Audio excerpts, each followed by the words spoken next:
On se retrouve à Bagneux à l'emplacement du futur terminus de la ligne 4. Une station qui s'appellera Bagneux-Lucie-Aubrac. Ainsi en ont décidé les 30 000 participants à la consultation en ligne lancée au printemps dernier par la région. Et pour arriver jusqu'ici, il a fallu creuser 1,8 km de tunnel. Bonjour Laurent Ferrière. Bonjour. Vous êtes le responsable du prolongement de cette ligne 4. Alors on le voit, ici, les travaux de génie civil sont terminés. Ça commence concrètement à prendre forme. Effectivement, les travaux de génie civil, les travaux d'infrastructure de la station sont terminés. Nous avons commencé à démarrer les équipements, en l'occurrence les équipements ferroviaires, par la pose des voies dans la station et dans une partie du tunnel. Alors 600 mètres plus loin en direction de Paris, il y a la station Barbara qui, elle, est loin d'être terminée. Tout à fait, les travaux sont plus complexes puisque ce sont des travaux qui sont réalisés intégralement en souterrain. Et la fin des travaux de l'infrastructure de la station est prévue d'être terminée pour mi-2019. Alors le tunnel, lui, a été complètement creusé. Concrètement, quelles sont les prochaines grandes étapes avant la mise en service de ce prolongement ? Alors là, nous sommes rentrés dans une phase d'aménagement, alors des équipements dans le tunnel, mais aussi dans la station Bagneux-Lucie-Aubrac. Donc ces travaux consistent en l'occurrence ici à poser les voies, à poser l'alimentation traction électrique, à poser la signalisation, ça c'est dans la partie tunnel. Et puis dans la station, ça va être les aménagements visibles par exemple des voyageurs, donc les revêtements de sol, les peintures, les carrelages, les éclairages, voilà, toute la partie visible pour les voyageurs. Et puis à terme, il faudra bien sûr fermer cette station qui aujourd'hui est à ciel ouvert.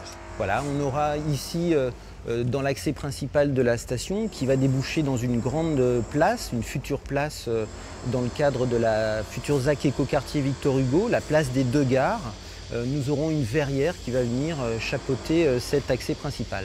Alors on va parler forcément du calendrier, puisqu'on attendait à l'origine l'ouverture de cette station en 2017, puis en 2019. Maintenant on vise 2021, on sera dans les temps ? 2021, c'est l'objectif effectivement. Alors nous avons eu des difficultés liées principalement aux acquisitions foncières, puisque même si nous creusons principalement et nous réalisons les travaux en souterrain, nous avons besoin d'emprises en surface et les acquisitions foncières nécessaires justement à la libération de certaines emprises pour la réalisation des travaux nous ont posé quelques difficultés. Donc c'est derrière vous. Voilà, c'est derrière nous et aujourd'hui notre objectif c'est mi-2021. Alors de l'autre côté de la ligne, dans cette direction, cette fois-ci, il y aura un centre de maintenance des trains. Et ça, c'est vraiment nouveau pour la ligne 4. Il y a effectivement un tunnel d'arrière-gare qui fait à peu près 800 mètres de long, qui va nous permettre de garer une quinzaine de rames de métro. Et à l'extrémité de ce tunnel, il y aura un centre de dépannage des trains pour la maintenance de premier niveau. Les trains vont rester quelques heures pour repartir en ligne le plus rapidement possible. Et effectivement, quand ce centre de réparation sera mis en service à l'horizon donc 2021, ça sera un vrai plus pour les 750 000 voyageurs de la ligne. Alors sur ce prolongement de 2 stations, ce sont 37 000 voyageurs quotidiens qui sont attendus pour avoir cette ligne 4 et ensuite à terme la ligne 15. Et c'est peu dire qu'ils ont hâte de voir ce métro arriver. On voit ça avec ce reportage de Didier Morel. À Bagneux, la ligne 4 ouvrira en juin 2021. Il reste 2 ans et demi de travaux, mais sans attendre, la ville se transforme à vue d'œil. La microcrèche, ça ouvre quand? C'est bientôt, non? Nous voici dans le secteur Victor Hugo, à une centaine de mètres de la future station de métro. Sur 20 hectares, on y construit des logements, des commerces et des entreprises, sans oublier des espaces verts, car c'est bien la ville qui a la main pour transformer le quartier.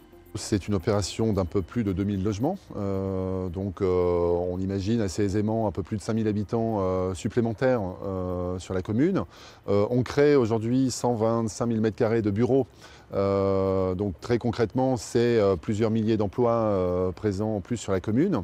Autrefois enclavé, ce secteur de Bagneux sera bientôt à 25 minutes du cœur de Paris. Mieux encore, une interconnexion est même prévue avec la future ligne 15 du Grand Paris, mais pas avant 2025. Pour autant, pas question pour la mairie de voir les prix de l'immobilier flamber. Ici, les promoteurs doivent respecter une charte. Ils savent qu'ici, ils ne peuvent pas vendre au-dessus d'un certain plafond de prix. On leur demande même aussi de faire 10% de ce qu'ils construisent vraiment très en dessous du marché. Et force est de constater que ça ne les empêche pas du tout de construire, au contraire. Avec le prolongement de la ligne 4 jusqu'à Bagneux, la fréquentation devrait bondir de 40 000 personnes par jour.